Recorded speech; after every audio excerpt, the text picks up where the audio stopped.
Lagi bahas baju lamaran, pria di Konawe tiba-tiba emosi hingga aniaya calon istri di tempat pencucian mobil. Viral oknum honorer tenaga kesehatan puskesmas di Kabupaten Konawe, Provinsi Sulawesi Tenggara menganiaya calon istrinya.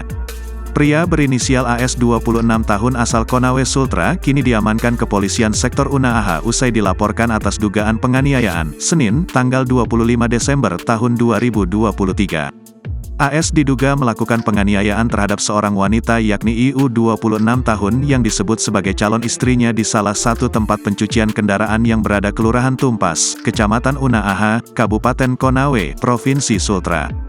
Akibat penganiayaan itu, pernikahan yang seharusnya direncanakan digelar pada Minggu tanggal 24 Desember tahun 2023 pun batal.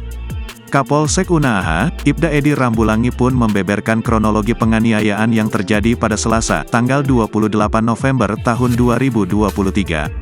Kasus ini sudah kami terima laporannya dan sudah dalam tahap penyidikan, sementara itu sudah dilakukan penahanan terhadap terduga pelaku yakni AS, ungkap Ibda Edi melalui keterangan tertulis, Senin, tanggal 25 Desember tahun 2023. Adapun kronologi kejadian berawal dari korban IU yang menerima telepon dari seseorang saat keduanya sedang membahas baju lamaran yang akan dikenakan. Disebutkan jika awalnya korban dan calon suami itu datang ke tempat pencucian mobil. Saat korban membahas tentang baju lamaran yang akan dipakai, lalu di sela-sela itu korban menerima telepon dari bendahara di Dishub Konawe. Pelaku pun tiba-tiba marah dan langsung memukul calon istrinya itu menggunakan siku di bagian telinga korban. Saat dipukul, korban berdiri dan membela diri bahkan sempat memukul tersangka. Namun pelaku kemudian kembali menganiaya korban di bagian paha kiri dengan menggunakan tangan kemudian membanting korban ke lantai dan menendang di bagian kepala sebelah kiri. Beruntung warga di lokasi langsung melerai penganiayaan hebat itu, korban pun langsung meninggalkan lokasi. Ibda Edi melanjutkan jika pihaknya kini masih mendalami motif tindakan penganiayaan yang dilakukan oleh terduga pelaku.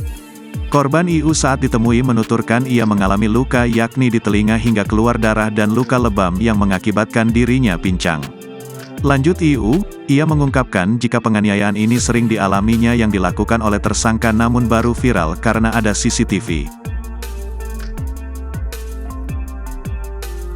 Download Tribun X sekarang, menghadirkan lokal menjadi Indonesia.